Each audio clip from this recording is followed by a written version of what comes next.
ሸዋ ለአገዛዙ ርዕደ መሬት እየሆነበት መጥቷል። በርካታ ሰራዊት ዛሬ ለባለስልጣናቱ ወንበር ሲሉ ህይወታቸውን ገብረዋል። ፋኖ በበኩሉ የአገዛዙ ሰራዊት ላይ ድል መቀዳጀቱን አብስሯል። የብልጽግናው አገዛዝ የጭቆና መዋቅር ለመገርሰስና የህዝብን ነጻነት ለማስከበር በቆራጥነት የሚፋለመው የፋኖ ኃይል በሸዋ ምድር እያስመዘገበ ያለው ድል አጠናክሮ ቀጥሏል። ከፍተኛ አመራሩ የፋኖ የአፈሙዝ ሲሳይ ተደርጓል። ከሸዋ ግንባር በርካታ የድል መረጃዎችን ይዘናል። በዝርዝር እናስደምጣቸዋለን። የአሜሪካው የሱዳን የሰላም እቅድ የቀጠናው ስጋት እፎይታ ይሰጠዋል ሲባል ጊዜያዊ ተኩስ አቁሙ ለአብይ አህመድ የጦርነት ስትራቴጂ ሴራ ጊዜ እንደሚሰጠው ተመላከተ። የድርድር ጥያቄ በቀረበበት በአሁኑ ሰዓት በሱዳን ተፈናቃዮች ፈታኝ ህይወት ውስጥ መሆናቸው ተሰምቷል። ቀጠናዊ ዝርዝር መረጃዎችን ይዘናል። በቆይታችን በዝርዝር ይደመጣሉ። የአሜሪካና ኢራን ውጥረት ከፍ ብሏል። ዋሽንግተን በሆርሙዝ ወሽመጥ ላይ ይፋዊ ማረጋገጫ ስትጠይቅ፣ ትራምፕ በሺዎች በሚቆጠሩ ሚሳኤሎች ዛቱ። ከ1000 በላይ ተወንጫፊ ሚሳኤል ተዘጋጅቷል። በባህር ማዶ መረጃ ሰዓታችን ታደምጡታላቸው። ሰላም ጤና ፍቅር የምንመኝላችሁ ውድ የብላክ ላይን ሚዲያ ቤተሰቦቻችን አንተን ይመጥናሉ ብለን ያሰብናቸውን የተመረጡ ዕለታዊ የግንባርና ወቅታዊ መረጃዎችን ወደ እናንተ ይዘን ቀርበናል። ቻናሉን ሰብስክራይብ በማድረግ ቤተሰብ እንድትሆኑ እየጋበዝን ወደ መረጃዎቹ እናመራለን። የናደውና አጼ ምኒልክ ክፍለ ጦሮች የአገዛዙን ሰራዊት ላይ ድል መቀዳጀታቸውን አበሰሩ። የብልጽግናውን አገዛዝ የጭቆና መዋቅር ለመገርሰስና የህዝብን ነጻነት ለማስከበር በቆራጥነት የሚፋለመው የፋኖ ኃይል በሸዋ ምድር እያስመዘገበ ያለውን ድል አጠናክሮ ቀጥሏል። በአፋብን ሸዋ ጠቅላይ ግዛት አሳምነው እዝ ስር የሚንቀሳቀሰው የአጼ ዘርዓ ያዕቆብ አንደኛ ኮር ናደው ክፍለ ጦርና የአጼ አምደ ጽዮን ኮር አጼ ምኒልክ ክፍለ ጦር በጋራ ባደረሱት መብረቃዊና የተቀናጀ ጥቃትም የአገዛዙ ሰራዊት ሙሉ በሙሉ በሚባል ደረጃ መሽመድመዱንና ከፍተኛ ኪሳራ እንደደረሰበት ታውቋል። በመርሃ ቤቴ አውራጃ በታሪካዊቷ የኮላሽ ተራራማ ስፍራና በዓለም ከተማ ዙሪያ ሰፍሮ በነበረው የአገዛዙ ሰራዊት ላይ የናደው ክፍለ ጦር ጀግኖች ባደረሱት ያልተጠበቀና ስልታዊ ጥቃት የጠላት ምሽግ አመድ ሆኗል። ዛሬ ከሌሊቱ 10 ሰዓት ጀምሮ በላይ ቤት ኮላሽ ተራራ ላይ የገባው የክፍለ ጦሩ ሻለቃ የጠላትን የቁም ምሽግ ሙሉ በሙሉ በመበተን አካባቢውን በቁጥጥር ስር አውሏል። በዞማ ዙሪያና ከዓለም ከተማ መውጫ በአኪያ መስክ ላይ የሰፈረውን የአገዛዙን ኃይል ሌሎች የክፍለ ጦሩ ሻለቆች በቅንጅት ቆልፈው የያዙት ሲሆን በተደረገው አስገራሚ የእጅ ለእጅ ውጊያ ሰራዊቱ ክፉኛ ተመቷል። ሽንፈቱን ተከትሎ ከፈጤራ እስከ ዓለም ከተማ ያለውን ጥምር ኃይል በማንቀሳቀስ የኮላሹን ኃይል ለመታደግ የሞከረው የብልጽግና እቅድም በዓለም ከተማ አቅራቢያ በተጣለበት አስደንጋጭ ደፈጣ ሙሉ በሙሉ መክኗል። ልዩ ስሙ ዘይታ በተባለ ቀበሌ ሙሉ የአገዛዙን ታጣቂ የጫነ ኦራል ተሽከርካሪ በቦምብ ተመቶ ከነጫነው ሰራዊትና ጦር መሳሪያ ወደ አመድነት ተቀይሯል። የናደው ክፍለ ጦር የአልሞ ተኳሽ ስናይፐር ቡድንም የተበታተነውን የአገዛዙን ኃይል እያደነ የሸኘ ሲሆን ምሽቱን አርበኞቹ ይበልጥ ቦታቸውን እያሻሻሉና የቀረውን ኃይል እያጸዱ እንደሚገኙ ተገልጿል።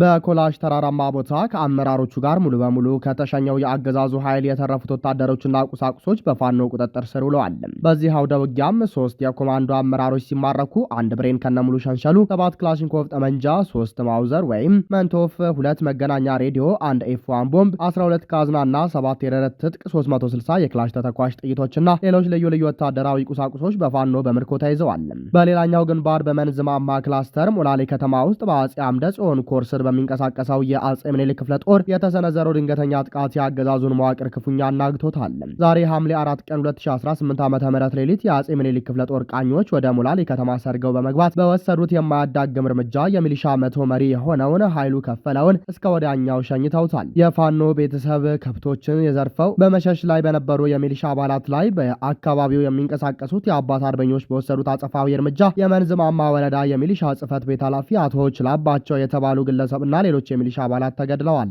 በጥቃቱ የቆሰሉ በርካታ የአገዛዙ ታጣቂዎች በአሁኑ ወቅት በሞላሌ ከተማ ሆስፒታል ገብተው በመታከም ላይ እንደሚገኙ በወታደራዊ መረጃ ላይ ተመላክቷል። የፋኖን ክንድ መቋቋም ያቃተው ሰራዊቱ ከጥቃት ሲያመልጥ በንጹሃን ላይ መርዙን እየረጨ ነው ያሉት የቀጠናው ምንጮች በፋኖ ክንድ የደረሰበትን ከባድ ኪሳራ መቋቋም ያቃተው የብልጽግናው አገዛዝ ኃይል በተለመደው የሽንፈትና የፈሪነት ባህሪው ዙ 23 እና ሞርተር ከባድ መሳሪያዎችን በመጠቀም በንጹሃን አርሶ አደሮች መኖሪያ ቤቶችና ንብረቶች ላይ የበቀል ጥቃት በመሰንዘር ላይ እንደሚገኝ ጠቁመዋል። ይህ የንጹሃን ጥቃት የአገዛዙን የመጨረሻ መሽመድመድና የሞራል ውድቀት በግልጽ የሚያሳይ መሆኑን የእዙ ህዝብ ግንኙነት መምሪያ አስታውቋል። የአሜሪካና ኢራን ውጥረት ከፍ ብሏል። ዋሽንግተን በሆርሙዝ ወሽመጥ ላይ ይፋዊ ማረጋገጫ ስትጠይቅ፣ ትራምፕ በሺዎች በሚቆጠሩ ሚሳኤሎች ዝተዋል። ባለፉት ጥቂት ቀናት በአሜሪካና በኢራን መካከል ያለው ዲፕሎማሲያዊና ወታደራዊ ፍጥጫ እጅግ ወደ ከረረ ምዕራፍ ተሸጋግሯል። ዋሽንግተን በስትራቴጂካዊ የሆርሙዝ የባህር ወሽመጥ ላይ የሚፈጸሙ ጥቃቶችን እንዲቆሙ ይፋዊ ቃል ኪዳን እየጠየቀች ባለችበት በአሁኑ ወቅት በሌላ በኩል ፕሬዚዳንት ዶናልድ ትራምፕ በህይወታቸው ላይ ሊሰነዘር ስለሚችል የግድያ ሙከራ ለቴህራን ከባድ ማስጠንቀቂያ ሰጥተዋል።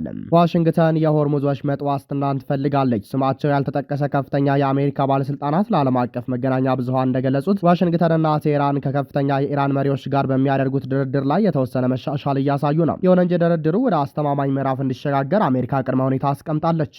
አሜሪካ የምትፈልገው የኢራን ጦር በሆርሙዝ የባህር ወሽመጥ በኩል የሚጓዙ የንግድና የጭነት መርከቦች ላይ የሚደርሰውን ጥቃት በአስቸኳይ እንዲያቆምና ይህንኑ የሚያረጋግጥ ይፋዊ መግለጫ ለዓለም ሕዝብ እንዲያወጣ ነው። የምትጠይቀው ነገር ኢራናውያን ሁሉም የሆርሙዝ የባህር ወሽመጥ መተላለፊያዎች ክፍት መሆናቸውንና ከእንግዲህ መርከቦችን ተኩሰው እንደማይመቱ የሚያረጋግጥ ይፋዊ መግለጫ እንዲያወጡ ነው ሲሉ አንድ ከፍተኛ ባለስልጣን ተናግረዋል። አክለውም ኢራን ይህንን መግለጫ የማትሰጥ ከሆነ በእኛ በኩል ለኢራን ጥሩ ነገር አይኖረንም ሲሉ አስጠንቅቀዋል።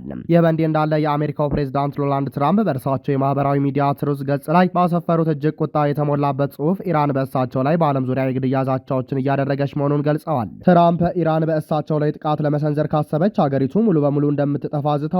1000 የሚሆኑ የአሜሪካ ሚሳኤሎች ተዘጋጅተዋልና ተጭነው ወደ ኢራን እስላማዊ ሪፐብሊክ አቅጣጫ ፊት ማዞራቸውን ገልጸዋል። ጥቃቱ ከተሰነዘረ በሺዎች የሚቆጠሩ ተጨማሪ ሚሳኤሎች ወዲያውኑ እንደሚከተሉ አስታውቀዋል። የአሜሪካ ጦር በአንድ ዓመት ጊዜ ውስጥ የኢራንን ይዞታዎች ሙሉ በሙሉ ለማጥፋትና ለማውደም ዝግጁ፣ ፈቃደኛና አቅሙ ያለው መሆኑን አረጋግጧል። ይህ በእንዲህ እንዳለ በቅርቡ በተካሄደው የቀድሞ የኢራን መንፈሳዊ መሪ አያቶላ አልሃሜኒ የቀብር ስነ ስርዓት ላይ በርካታ ታዳሚዎች ሞት ለትራምፕ የሚሉ መፈክሮችና ጽሑፎችን ይዘው መታየታቸው በዋሽንግተን ዘንድ ስጋትንና ቁጣን ይበልጥ ቀስቅሷል።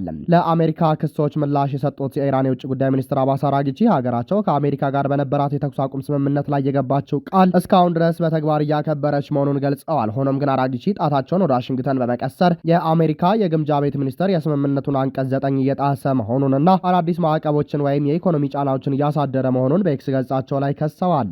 ኢራን እስካሁን ድረስ ቃሏን ጠብቃለች። ይህ የአሜሪካ ጥሰት ግን በዩናይትድ ስቴትስ ዘንድ ሌሎች ጥሰቶችንና የተሳሳቱ እርምጃዎችን ያስከትላል። የእውነታው ማረጋገጫው የጋራ ተገዥነት ብቻ ሊኖር ሲችል ነው ሲሉ አራጊቺ ጽፈዋል። የሆርሙዝ የባህር ወሽመጥ በዓለም ላይ ከሚንቀሳቀሰው የነዳጅ ምርት ውስጥ ወደ 20 በመቶ የሚጠጋው የሚያልፍበት እጅግ ወሳኝ ስትራቴጂክ መተላለፊያ መስመር ነው። ኢራን በአካባቢው ላይ ያላትን ወታደራዊ ተጽዕኖ በመጠቀም ከዚህ ቀደም ከአሜሪካና ከምዕራባውያን ጋር ውጥረት በጠነከረ ቁጥር መተላለፊያውን የመዝጋት ወይም መርከቦችን የመውረስና የማጥቃት እርምጃዎችን ስትወስድ ቆይታለች። በአሁኑ ወቅት በሁለቱ ሀገራት መካከል ያለው አለመተማመን ከፍተኛ ደረጃ ላይ የደረሰ ሲሆን በአንድ በኩል ዲፕሎማሲያዊ ድርድሮች መኖራቸው ቢነገርም በሌላ በኩል የሚሰነዘሩት ወታደራዊ ዛቻዎች ቀጠናውን ወደ ከፋ የጦርነት ቀውስ ውስጥ እንዳይከቱት ዓለም አቀፉ ማህበረሰብ በስጋት እየተከታተለው ይገኛል። የአሜሪካው የሱዳን የሰላም እቅድ የቀጠናውን ስጋት እፎይታ ይሰጠዋል ሲባል ጊዜያዊ ተኩስ አቁሙ ለአብይ አህመድ የጦርነት ስትራቴጂ ሴራ ጊዜ እንደሚሰጠው ተመላከተ። የሱዳን መንግስት ከጥቂት ቀናት በፊት ከአሜሪካ የቀረበለትን ባለ 5 ማዕዘን የሰላም እቅድ በይፋ ተቀብሎ እየገመገመ መሆኑን አስታውቋል። ሆኖም የሱዳን ጦር ኤስኤፍ በፖለቲካዊ ውይይቱ አካሄድና በወታደራዊ ኃይሎች አሰፋፈር ላይ ጠንካራ ቅሬታዎች እንዳሉት እየገለጸ ይገኛል። ይህ በእንዲህ እንዳለ የቀረበው ባለ 90 ቀናት ጊዜያዊ የሰብአዊነት ተኩስ አቁም ስምምነት በምስራቅ አፍሪካ ቀጠና ላይ በተለይም የፈጥኖ ደራሽ ኃይሉን አርኤስኤፍ በሚስጥር ይደግፋሉ ተብለው በሚታሙት የኢትዮጵያው አብይ አህመድ የጦርነት ስትራቴጂ ሴራ ላይ ያለውን አንድምታ አስመልክቶ ከፍተኛ ትችትና ክርክር አስነስቷል። የአሜሪካው ልዩ መልእክተኛ ማሳድ ብሎስ በካይሮ ከሱዳን ሉዓላዊ ምክር ቤት ምክትል ሊቀመንበር ሻምስ አልዴን ካባሺ ጋር ከተወያዩ በኋላ የቀረበው ይህ እቅድ 5 ዋና ዋና ነጥቦች አሉት። እነዚህም የሰብአዊ መብት ተኩስ አቁም መፈረም፣ ሁሉን አቀፍ የፖለቲካ ሂደት መጀመር፣ ዘላቂ የተኩስ አቁም ላይ መድረስ፣ የተባበሩት መንግስታት፣ የአፍሪካ ህብረትና የአረብ ሊግ ታዛቢዎች የሚሳተፉበት ወታደራዊ ክትትል ማቋቋም፣ የሱዳንን መሰረተ ልማት መልሶ መገንባት የሚሉትን አኳቷል። ይህ የአሜሪካ እቅድ ይፋ መሆኑን ተከትሎ የሱዳን የደህንነትና የፖለቲካ ኃይሎች ስጋታቸውን እየገለጹ ይገኛሉ። በርካታ ተቃዋሚዎችና ወታደራዊ አመራሮች እንደሚሉት ከሆነ ይህ የ90 ቀናት ጊዜያዊ ተኩስ አቁም በሱዳን ምድር ላይ ከፍተኛ ውድመትና የሰብአዊ መብት ጥሰት እያደረሰ ለሚገኘው የፈጥኖ ደራሽ ኃይል ወይም አርኤስኤፍ እና ከጀርባው ለሚገኙ የውጭ ኃይሎች ትልቅ የትንፋሽ ማግኛ ጊዜ ይሰጣቸዋል በሚል እየተቃረኑት ናቸው። በተለይም በኢትዮጵያ ውስጥ በፋኖ ምት ከፍተኛ የውስጥ የአስተዳደር ቀውስ ውስጥ የሚገኙትና በሱዳን ግጭት ውስጥ የፈጥኖ ደራሽ ኃይሉን አርኤስኤፍን በሚስጥር በመደገፍ እንዲሁም ከተባበሩት አረብ ኤሚሬትስ ዩኤኢ ጋር ስትራቴጂካዊ ወዳጅነት በመመስረት የሚከሰሱት አብይ አህመድ ይህንን የተኩስ አቁም ጊዜ የራሳቸውን የጦርነት ስትራቴጂ ለማደራጀት ሊጠቀሙበት ይችላሉ የሚል ጠንካራ ትችት እየቀረበበት ነው። በሱዳን የሚታወጀው ጊዜያዊ ተኩስ አቁም አብይ አህመድ በምስራቅ አፍሪካና በሱዳን ድንበር ላይ ያለውን የጂኦፖለቲካዊ ፍላጎት ለማስቀጠል የፈጥኖ ደራሽ ኃይል አርኤስኤፍ በያዛቸው ግዛቶች ላይ ይበልጥ እንዲጠናከር ለማድረግና የጦር መሳሪያ አቅርቦት መስመሮችን መልሶ ለመዘርጋት ወሳኝ የጊዜ ጊዜ እድል ይሰጠዋል በሚል በተለይም ከአልቡርሃን ወታደራዊ መሪዎች በኩል ድምጾች እየተሰሙ መሆናቸው ተመላክቷል። የሱዳን መንግስት በእቅዱ ላይ ሙሉ በሙሉ እምቢተኛ ባይሆንም በሁለት ቁልፍ ነጥቦች ላይ ግን ከአሜሪካ ጋር አልተስማማም። አሜሪካ በኦማር አልበሽር ዘመን የነበረውን ብሔራዊ ኮንግረስ ፓርቲ ወይም ኤንሲፒ እና የሙስሊም ወንድማማቾችን ቡድን ጨምሮ አክራሪ የተባሉ ኃይሎችን ከውይይቱ ማግለል ትፈልጋለች። የሱዳን መንግስት ግን ውይይቱን በሱዳን ምድር መደረግ ያለበትና ሁሉንም ኃይሎች ያካተተ መሆን አለበት በሚል ይከራከራል። አሜሪካ በሰሜን ዳርፉርና ሰሜን ኮርዶፋን አካባቢዎች ታጣቂ ኃይሎች ደረጃ በደረጃ እንዲወጡ ስትጠይቅ የሱዳን ጦር ግን አርኤስኤፍ ከግንቦት 11 ቀን 2023 ዓ.ም በኋላ በጉልበት የያዛቸውን ሰፊ የሱዳን ግዛቶች በሙሉ በአንድ ጊዜ እንዲለቅ ይፈለጋል። በሌላ በኩል ይህ የአሜሪካ የሰላም አማራጭ በሱዳን መንግስትና በአርኤስኤፍ መካከል ያለውን ጦርነት ወደ ጎረቤት ሀገራት የማስፋፋት አደጋ ሊቀንስ እንደሚችል ተስፋ ተጥሎበታል። በሱዳን በኢትዮጵያ በግብጽና በተባበሩት አረብ ኤሚሬትስ መካከል ያለው የዲፕሎማሲ ሰጥ አገባና በሱዳን በኩል የሚነሳው የኢትዮጵያ ጣልቃ ገብነት ውጥረት ሁለቱ ኃይሎች ወደ ሰላም ጠረጴዛ ከመጡ ቀጠናዊ ጦርነት የመቀስቀስ ስጋቱን ሊያበርዳው እንደሚችል ይገመታል። ይህ የፖለቲካ ድርድርም ጥያቄ በቀረበበት ወቅት በሱዳን ያለው ሰብአዊ ቀውስ አሳሳቢ ደረጃ ላይ ደርሷል። በዓለም ጤና ድርጅት WHO መረጃ መሰረት በሀገሪቱ በተቀሰቀሰው አስከፊ የኮሌራ ወረርሽኝ እስካሁን የ114 ሰዎች ህይወት ያለፈ ሲሆን ከ1330 በላይ ሰዎች ተበክለዋል። በተለይም በሰሜን ኮርዶፋን ዋና ከተማ ኤል ኦቤድ ያለው ሁኔታ እጅግ አደገኛ መሆኑ ታውቋል። በአሁኑ ወቅት በሱዳን ከ33 ሚሊዮን በላይ ህዝብ አስቸኳይ የሰብአዊ እርዳታ የሚሻ ቢሆንም የተባበሩት መንግስታት ድርጅት ዩኤን ለ2026 ያቀደው የ2.9 ቢሊዮን ዶላር የረድኤት ፈንድ እስካሁን የተገኘው 930 ሚሊዮን ወይም 32% ብቻ በመሆኑ እርዳታ የማቅረቡ ስራ በከፍተኛ የገንዘብ እጥረት እየተፈተነ ይገኛል። የአሜሪካው የሰላም እቅድ የሱዳንን ህዝብ ከረሃብና ከበሽታ ይታደጋል ወይስ የቀጠናውን ኃይሎች ፍላጎት ለማስፈጸሚያነት ያገለግላል የሚለው ጉዳይ የካርቱም መንግስት በሚቀጥሉት ቀናት በሚሰጠው የመጨረሻ ምላሽ ላይ የሚወሰን ይሆናል።